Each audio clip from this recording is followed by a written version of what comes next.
Hello guys, show video start करने से पहले मैं कुछ आपको इन्फॉर्मेशन देना चाहता हूं। वह इन्फॉर्मेशन यह है कि मैं एक नया चैनल बनाया है जिसका नाम मैंने F2 एक्सप्लेन रखा है और मैं चाहता हूं आप सब जाकर मेरे उसे चैनल पर अपनी सपोर्ट दिखाएं, क्योंकि मैं सोलन की नवल की नेक्स्ट एपिसोड अपने दूसरे चैनल पर एक्सप्लेन कर रहा हूं। F2 एक्सप्लेनर चैनल पर आप जल्दी से जाकर मुझे सपोर्ट करें, मेरे चैनल को सब्सक्राइब करें और ज्यादा अपना प्यार दिखाओ, और मैं ऐसे ही आपके लिए सोलन की नवल की एपिसोड को एक्सप्लेन करता रहूंगा। अगर आपको वह वाली वीडियो भी देखनी है तो मैं लिंक डिस्क्रिप्शन में अपने चैनल का दे दूंगा और प्लेलिस्ट का भी लिंक डाल दूंगा, आप जाकर सब एपिसोड उसे प्लेलिस्ट में चेक आउट कर लेना। सो लेट्स वो अब अपनी वीडियो स्टार्ट करते हैं।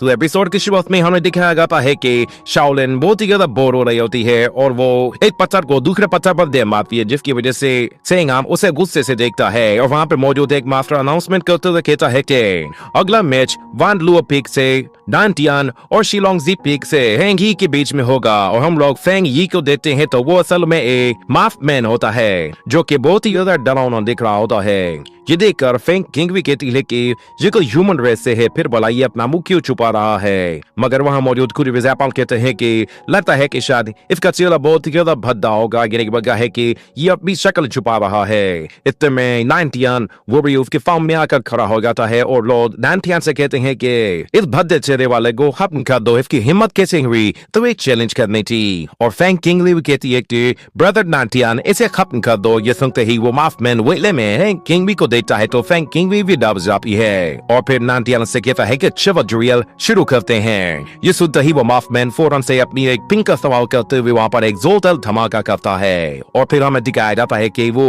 हवा में ऊपर चला जाता है और अपनी एनर्जी का इस्तेमाल करते हुए अपने हाथों से दो जायंट ग्रैब्स हैंड क्रिएट करता है। उसकी ये टेक्निक देखकर वो सब लोग हैरान होते हैं और कहते हैं कि हम लोगों ने आग से पहले कभी भी इस तरह की कोई टेक्निक नहीं देखी, आखिर ये बंदा है कौन। और इस तरफ नाइनटियन कहता है कि तुम्हारी ये टेक्निक काफी पावरफुल लग रही है, चलो फिर ट्राई करके देखते हैं। इस तरफ वो मास्कमैन कहता है कि नाइनटियन तुम भी अपने मैजिक वेपन शो करो। ये सुनते ही नाइनटियन फौरन फिर अपनी गोल्डन स्वॉर्ड को बाहर निकलता है और कहता है कि तुम विलबन जैसे चाहे हमला कर सकते हो। ये सुनते ही वो मास्कमैन कहता है कि तुम कुछ ज्यादा एरोगेंट हो रहे हो। ये कहते ही वो अपने उन लेब हैंड के साथ वोल्फदार अटैक करना शुरू कर देता है, जिससे नाइनटियन बहुत ही आसानी से आर्या को बचा रहा होता है। इधर वो खुद को बचाते अपनी स्वॉर्ड फांगने दे आता है और वो दो ही अपने वेपन एक दूसरे के फाहू से पकड़ाते हैं और दो ही बहुत ही ज्यादा स्ट्रॉन्ग होते हैं। ये देखकर शुआन रोंग कहती है कि इस तरह के मैजिक वेपन सिर्फ और सिर्फ डीप सी में ही मिल सकते हैं। आज से पहले एक गोल्डन वॉरियर इस तरह के एयरबेस को यूज किया करता था, मैंने सोचा नहीं था कि ये दोबारा से अपीयर होंगे। और इतना नाम देते हैं कि नाइनटियन जैसे उस पे हमला करता है तो वो वॉरियर अपने सामने एक कार्ड शील्ड एक्टिवेट कर लेता है, जिस पर नाइनटियन भी हिलांग रह जाता है। वो कहता है कि ये तो बहुत ही ज्यादा स्ट्रॉन्ग है और इतने में वो मास्कमैन फौरन से अपने आप को बचाते हुए पीछे न जाता है तो नाइनटियन उस पर अपनी स्वॉर्ड के साथ दोबारा से हमला करता है और दोबारा से वही वॉरियर अपने टर्कस शील्ड का इस्तेमाल करता है। और जैसे ही नाइनटियन पे हमला करता है तो नाइनटियन बहुत ही आसानी से उसे डॉज करके साइड हो जाता है। मगर वो वॉरियर उस पर फिर से हमला करने की कोशिश करता है तो नाइनटियन इस वक्त भी खुद को बचा लेता है। ये देखते हुए वो वॉल्फमैन बहुत ही ज्यादा गुस्से में आ जाता है और अपने जेब स्नेक का इस्तेमाल करता है। ये देखते ही नाइनटियन कहता है कि अगर ऐसी ही बात है तो फिर ठीक है, मैं भी तुम्हें कुछ दिखाता हूँ। ये कहने के बाद वो भी अपनी पावर का इस्तेमाल करते हुए 1000 फेरी फिस्ट को यूज करता है। ये देखकर वो मास्कमैन कहता है कि अच्छा तो तुम इंट्रोडक्टरी इसको मेगा गैस यूज करना चाहते हो। ये कहने के बाद वो दोनों ही एक दूसरे पर हमला करना शुरू कर देते हैं और वो मास्कमैन उसे मारने के लिए जैसे ही आगे बढ़ता है तो इस वक्त बाद नाइनटियन उसे एक जोरदार पाल्म अटैक के साथ उड़ाकर दूर फेंक देता है और फिर उस पर दोबारा से हमला करने के लिए जैसे ही आगे जा रहा होता है तो वो मास्कमैन उस पर एक थ्रो करता है, जिसकी वजह से चेहरा खराब हो जाता है। ये देखकर नाइनटियन बहुत ज्यादा गुस्से में आ जाता है और उस पर दोबारा से हमला करने के लिए जाता है, पर इतने न अचानक वहां पर ऑक्टोपस की टेंटिकल्स आ जाती हैं जो कि नाइनटियन को पकड़ लेती हैं। ये टेंटिकल्स बहुत ज्यादा ताकतवर होती हैं, जिसकी वजह से नाइनटियन खुद को नहीं छुड़ा पाता और इतने वो मास्कमैन उसके सामने आ जाता है और कहता है कि तुमने मुझे कमजोर समझने की गलती की है, अब तुम्हें इसकी सजा मिलेगी। वो मास्कमैन जिसे उसे मरने वाला होता है तो इस तरफ नाइनटियन एक डिवाइन डेसोलेट स्वॉर्ड का इस्तेमाल करता है जो कि बहुत ही पावरफुल स्वॉर्ड होती है। उसकी स्पिरिट में ज्यादा होती है कि वो पलट झपटते ही उन सारे की सारे टेंटिकल्स के छोटे छोटे टुकड़े कर देती है और उसके साथ साथ वो मास्कमैन भी वहां से दूर जा गिरता है और हमें दिखाया जाता है कि उसके अटैक के बाद मास्कमैन का मास्क उतर जाता है और सब लोग उसकी तरफ देख रहे होते हैं और वो जैसे ही खड़ा होता है तो उसे देखते ही फेंग हान पहचान जाता है और कहता है कि ये तो वही है। और फिर फेंग किंग भी उसकी तरफ देखती है तो वो कहती है कि शाओशी तुम जिंदा हो। मगर फिर ल्यूआर कहती है कि इस लड़के को तो डीमन बैटलफील्ड में मार दिया गया था, मगर ये दोबारा जिंदा कैसे हो गया। मगर शाओशी उन्हें बताता है कि असल में मुझे ब्रदर शिलोंगजी ने बचा लिया था, इसलिए मैं मरा नहीं हूँ और तुम्हें सही सलामत देखकर भी मुझे काफी अच्छा लग रहा है। ब्रदर शिलोंगजी ने मुझे डीमन स्पिरिट के साथ दोबारा फिर रिवाइव किया है। किंगवी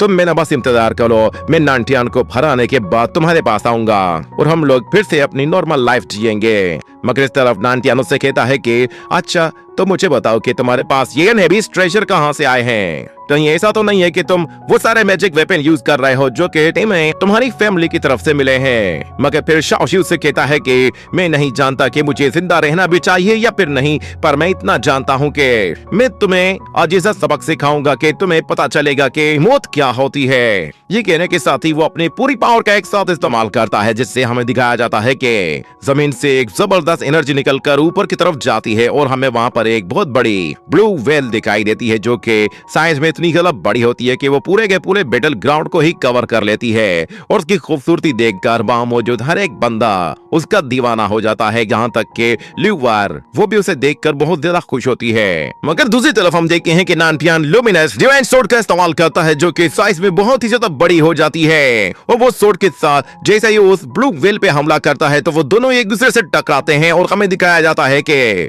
वो डिवाइन सोर्ड आहिस्ता आहिस्ता उसकी बॉडी को काटना शुरू कर देती है और देखते ही देखते वो उसकी बॉडी के 2 टुकड़े कर देती है, जिससे वो ब्लू वेल वहीं पे ही खत्म हो जाती है। और उसके साथ साथ वो सोगा शाओशी के फोरहेड पे आकर रुक जाती है, जिससे वो भी बहुत ज्यादा डर जाता है। उसके साथ साथ नानटियान ये मैच आराम से जीत जाता है। शाओशी को अपनी हार पर बहुत ही ज्यादा अफसोस होता है क्योंकि उसे अब किंगवी जरा भी मुंह लगाने वाली नहीं थी। ये देखकर शाओशी कहता है कि सीनियर ब्रदर सच में आप काफी औसम हैं, मगर नानटियान कहता है कि तुम भी काफी अच्छे हो, मगर तुम्हें अभी भी काफी हार्ड प्रैक्टिस करने की जरूरत है। और जहाँ तक बात उस लड़की की है तो तुम उसकी फिक्र मत करो, मैं उसे अच्छे तरीके से रखूंगा। ये सुनकर शाओशी को बहुत ज्यादा गुस्सा आता है और इस तरह हम देखते हैं कि फेंग किंगवी वो वापस से नानटियान के साथ आकर उसकी बाहों में हाथ डालकर उसे वहाँ से ले जाती है। देखकर शाओशी गुस्से में पागल हो जाता है और वो कहता है कि एक दिन में इसका बदला जरूर लूंगा। ये देखकर अगर दूसरी तरफ शाओलिन कहती है कि ये लड़की तो एक नंबर की जालिम है, कोई इतना बेरहम कैसे हो सकता है, आखिर ये लड़की इतनी ज्यादा पॉपुलर क्यों है। नानो से बताता है कि ये इतनी ज्यादा पॉपुलर सिर्फ और सिर्फ अपनी बहन की वजह से है। और अगले सीन में हमें दिखाया जाता है वो टियानडू को जो कि ब्रदर वांड लुओ के साथ एक जगह बैठा हुआ होता है। उनके सामने हमें एक बहुत बड़ा एल्केमी फर्नेस दिखाई देता है। वो टियानडू असल में उस फर्नेस के अंदर किसी चीज को रिफाइन करने की कोशिश कर रहा था और फिर हम देखते हैं कि अचानक से उस फर्नेस के अंदर से एक खौफनाक आवाज सुनाई देती है जो कि वो टियानडू का नाम पुकार रही थी। ये देखकर हान लुओ भी काफी डर जाता है। वो आवाज हो टियानडू से कहती है कि तुम्हें मुझसे कोई भी नहीं बचा सकता। ये कहने के बाद वो फर्नेस जोर जोर से हिलने लगता है, मगर फिर अचानक से हो टियानडू अपनी एनर्जी का इस्तेमाल करते हुए उस फर्नेस को बिल्कुल शांत कर देता है। और फिर वांड लुओ कहता है कि ये तो एक डेविल है और इसका लेवल 5th है, तो फिर इसे रिफाइन करना इतना ज्यादा मुश्किल क्यों हो रहा है। तो फिर हो टियानडू से बताता है कि मैं अपने इस एंशिएंट फर्नेस के साथ इसे आसानी के साथ मार सकता हूँ, मगर मैं इसके स्पिरिट को कंट्रोल नहीं कर सकता, मुझे एक और ट्रेजर की जरूरत पड़ेगी। ये सुनकर वांड लुओ कहता है कि कहीं आप ये लो स्प्रिंग वाटर की बात तो नहीं कर रहे। ये सुनकर हो टियानडू कहता है कि हाँ तुमने बिल्कुल सही कहा, वो वाटर किसी तरह की भी फिजिकल बॉडी को एक स्पिरिट में ट्रांसफॉर्म कर सकता है, मगर बदकिस्मती से वो येलो स्प्रिंग वाटर रिफाइन करके लास्ट में कहीं दबा दिया गया है। ये सब कुछ एम्परर हुआन क्वान ने किया है। एम्परर हुआन क्वान का मतलब है लिंगान के साथ वाला वो ड्रैगन जिसका नाम जान है। वो फिर वार्डलो कहता है कि हेवन एंड अर्थ में किसी के पास भी उस हुआन क्वान रिवर के बारे में कोई भी नहीं जानता कि वो वाटर अचानक से कहाँ गायब हो गया। और हाल ही में वो ड्रैगन पिक्चर अपीयर हुई है और फेंग टिंगची ने उसे लास्ट टाइम देखा था। मुझे पूरा यकीन है कि वो हुआन क्वान रिवर भी उसी के ही अंदर होगी। ये सुनकर हो गया कहता है कि तुम सही कह रहे हो, फेंग टिंगची वो लास्ट कंट्रीब्यूटर है जिसे ड्रैगन पिक्चर मिली थी, मगर उसके बाद से वो ड्रैगन पिक्चर कहीं गायब है। अगर फेंग टिंगची के पास वो होती, फेंग टिंगची के लिए एक बहुत ही अच्छा चांस होता खुद को अपग्रेड करने का। मेरे ख्याल से हमें माउंटेन से नीचे जाके मतलब देखना चाहिए, मगर फिर हो टियानडू से कहता है कि तुम इसकी फिक्र मत करो, तुम सिर्फ और सिर्फ डीमन एंड इमोटल्स की फाइट फाइट के बारे में सोचो। जब ये लड़ाई होगी तो फिर तुम्हें किस तरह सरवाइव करना है, सिर्फ और सिर्फ ये सोचना है तुम्हें, बाकी का काम हम खुद कर लेंगे। ये कहने के साथ ये सीन यहीं पे ही कट हो जाता है। अगले सीन में हमें फेंग हान को दिखाया जाता है जो कि एक जगह बैठकर कल्टीवेशन कर रहा होता है और उसके कॉन्शियसनेस में हम लोग उसी ड्रैगन को याओलिन को देखते हैं। याओलिन उस ड्रैगन के पास आती है, उससे कहती है कि ये रेड प्रिंसेस फेहोंगवी कौन है। ये सुनकर वो ड्रैगन उससे कोई रिस्पॉन्स नहीं देता, जिस पर वो कहती है कि क्या तुमने सुना नहीं कि मैंने कहा है कि मुझे होंगवी के बारे में बताओ। तो वो ड्रैगन उससे कहता है कि तुम्हारा इसके साथ कोई लेना देना नहीं है, वो इन्फॉर्मेशन तुम जानकर भी क्या करोगे, ये तुम्हें कोई फायदा नहीं होना, इसलिए बिला वजह अपना टाइम वेस्ट मत करो। ये सुनते ही शाओलिन समझ जाती है कि घी से जोंगली से नहीं निकलने वाला। वो यान से कहती है कि क्या तुम्हें एम्परर की बुक चाहिए। ये सुनकर यान हैरान हो जाता है और उसकी तरफ देखते हुए कहता है कि क्या कहा तुमने। तो शाओलिन उसे बताती है कि मैं जानती हूँ कि एम्परर की बुक कहाँ है। ये सुनते ही वो फौरन से शाओलिन के पास आ जाता है और उसका हाथ पकड़कर कहता है कि बताओ वो कहाँ है। मगर शाओलिन उससे कहती है कि अगर तुम वाकई में जानना चाहते हो तो फिर इसके लिए एक कंडीशन है, मुझे आजाद कर दो। मगर फिर यान उससे कहता है कि ये नामुमकिन है, मैं तुम्हें आजाद नहीं कर सकता। ये सुनकर शाओलिन उससे गुस्से से कहती है कि तुम भी फेंग हान के काफी ज्यादा वफादार बनते जा रहे हो, मगर तुम एक मर्तबा सोचो कि अगर एम्परर की बुक तुम्हें मिल जाती है तो फिर तुम यहाँ से आजाद हो जाओगे। तो यान उससे कहता है कि चाहे तुम मुझे कितनी बड़ी ऑफर क्यों ना दे दो, मैं तुम्हें यहाँ से बाहर जाने नहीं देने वाला, इसलिए अपने दिमाग से ये ख्याल निकाल दो कि तुम फेंग हान को छोड़कर कहीं जाओगी। इसलिए मेरी एडवाइस यही है कि तुम बिला वजह में ही ऐसी उल्टी सीधी कोशिशें मत करो। तो शाओलिन कहती है कि अच्छा ठीक है, तो फिर मुझे होंगी के बारे में बताओ। अगर तुम मुझे होंगी के बारे में बताओगे तो फिर मैं तुम्हें एम्परर की बुक के बारे में बताऊंगी। मगर वो ड्रैगन कहता है कि एम्परर हुआन क्वान ने कई साल प्रिजन में गुजारे हैं, बारे में किसी को कुछ भी पता नहीं चला और तुम तो एक मामूली सी आजूरा हो जो कि सुपरनेचुरल रियलम के फर्स्ट लेवल में है। आखिर तुम ये सब कुछ कैसे जान सकती हो, क्योंकि ये दुनिया का सबसे बड़ा सीक्रेट है। मगर शाओलिन कहती है कि तुम उसकी फिक्र मत करो कि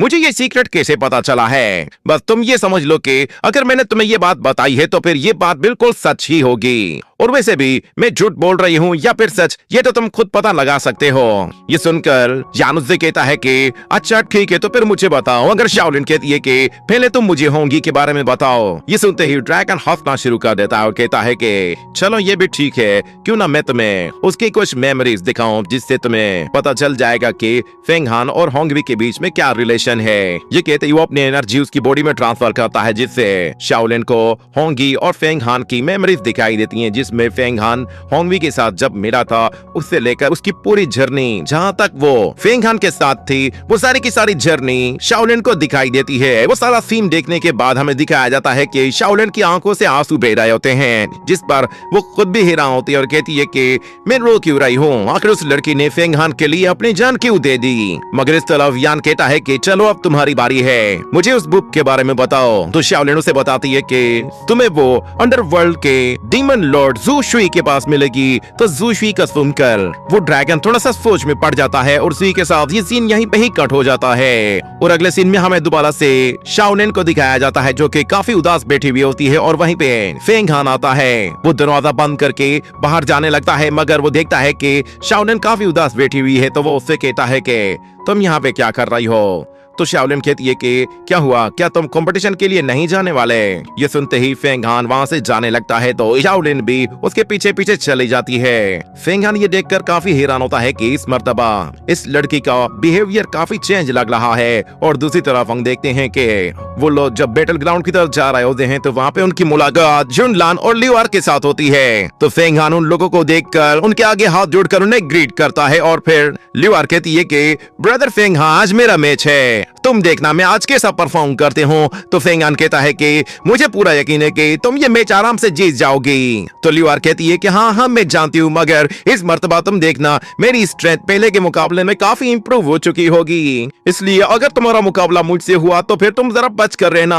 और इस तरफ शुआन लोंग उस डीमन गर्ल की तरफ देखती है जो कि उन लोगों को इग्नोर कर रही होती है। और इस तरफ ल्यूआर कहती है कि तुम मेरी स्ट्रेंथ देखोगे तो तुम भी हिल जाओगे।